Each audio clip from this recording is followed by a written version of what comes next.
कि ये सुसाइड का मामला है, हत्या का मामला नहीं है। सिंपल इंजरी है, हालांकि वो भी हमारे इन्वेस्टिगेशन का पार्ट है। जिस बेल्ट का जिक्र कर रहे हैं वो बेल्ट FSL द्वारा सीज किया गया था। सीज करके उसको प्रॉपर थाने के मालखाने में रख दिया था। वो प्रॉपरली सील्ड थी बेल्ट, कोई ऐसा नहीं है कि उसके साथ कोई छेड़खानी हुई है। इसमें तो बहुत जल्दी FIR हुई है। कई बार बड़ा अपराधी बहुत जल्दी पकड़ा जाता है।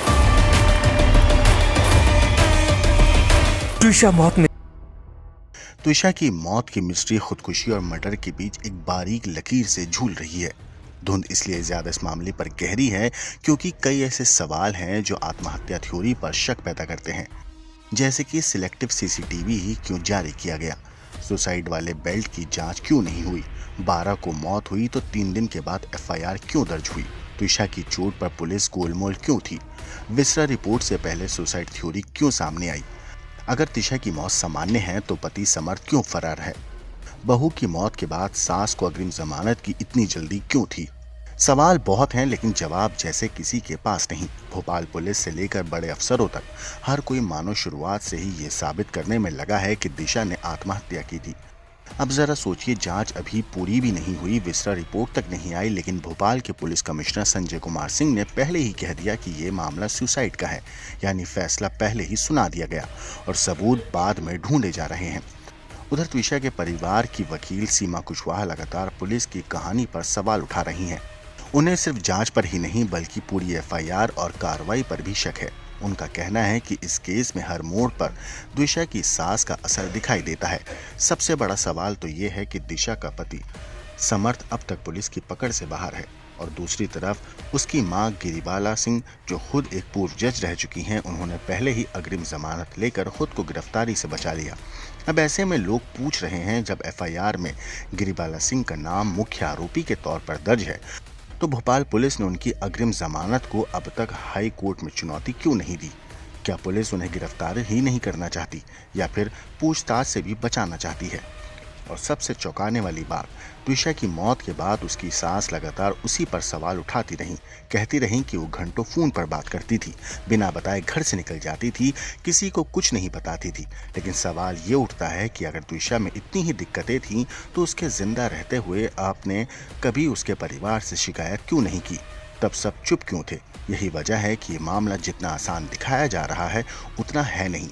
कहानी के अंदर कई ऐसे हिस्से हैं जो अब भी अंधेरे में हैं और शायद इसी वजह से दिशा का परिवार अब एक ही मांग कर रहा है, इस केस की जांच भोपाल पुलिस नहीं बल्कि CBI करे ताकि सच आखिरकार बाहर आ सके। अभी तक की जो हमारे इन्वेस्टिगेशन है उसमें ये एंटीमॉर्टम हैंगिंग का मामला है, यानी कि हत्या का मामला नहीं है। तो इसे क्या माना जाए, आसान शब्दों में अगर आप समझाना चाहें? नहीं, आसान शब्दों में कि ये सुसाइड का मामला है, हत्या का मामला नहीं है। परिवार लेकिन गंभीर आरोप लगा रहा है कि पोस्टमार्टम रिपोर्ट में जो है काफ़ी फिजिकल डिस्क्रिप्शन अलग था, उसकी हाइट अलग थी, पोस्टमार्टम में अलग बताई गई, लिगेचर जो है वो देर से पहुंचा पोस्टमार्टम के। नहीं, वो क्या है कि ये PM रिपोर्ट एक्सपर्ट की रिपोर्ट होती है, तो इसी पर हम रिलाई करते हैं। उसके अनुसार ये मामला एंटीमॉर्टम हैंगिंग का है, यानी कि ये सुसाइड का मामला है। अब सुसाइड किन परिस्थितियों में हुआ वो एक इन्वेस्टिगेशन प्रोसेस रहती है उसकी अलग से। संदिग्ध हालतों में मौत होने के बाद जहां उसको सहानुभूति तो छोड़ी, किस तरीके की मीडिया में आके वो बातें कर रही हैं, उसके अगेंस्ट उसको पागल बनाने की कोशिश कर रही हैं। एक डेड बॉडी पड़ी हुई है आज एम्स में, 10 दिन से हम लोग मांग कर रहे थे सेकंड पोस्टमार्टम की, शासन प्रशासन सबसे करा, वो नहीं मिली। लेकिन FIR हमें 3 दिन से मिली, लेकिन जमानत 2 दिन में हो गई। ऐसा कानून सही नहीं है, ऐसे सिद्धांत भी सही नहीं है। त्विषा की मौत मामले में रोज नए खुलासे हो रहे हैं। अब त्विषा के परिवार ने 46 मोबाइल नंबरों की एक सूची जारी की है और दावा किया है कि त्विषा की मौत के अगले दिन यानी 13 मई को सास गिरिबाला सिंह ने इन मोबाइल नंबरों पर कई बार बात की। त्विषा का परिवार शुरू से ही उसके ससुराल पक्ष के लोगों पर ताकतवर और इन्फ्लुएंशियल होने का आरोप लगाता आया है। परिवार का दावा है कि इसी ताकत की वजह से पोस्टमार्टम रिपोर्ट से लेकर पुलिस की जांच तक में उसका असर देखा गया।